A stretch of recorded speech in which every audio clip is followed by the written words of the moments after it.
London, 1977. A small council house, where the impossible became real.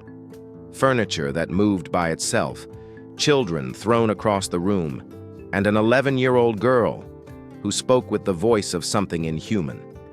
This wasn't just a ghost story. This was the Enfield Poltergeist, the most chilling haunting in British history. Peggy Hodgson was just an ordinary single mother raising her 4 children in Enfield.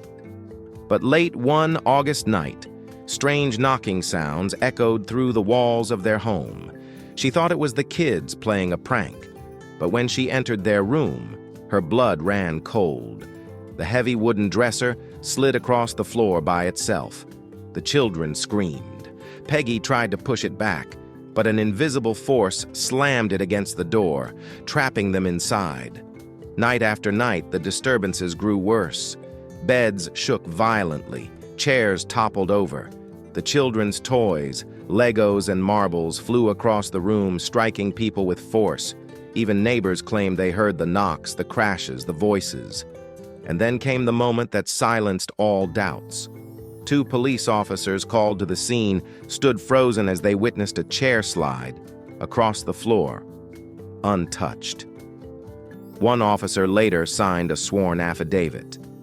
The chair moved of its own accord, and soon, all the terror seemed to focus on one child, 11-year-old Janet Hodgson.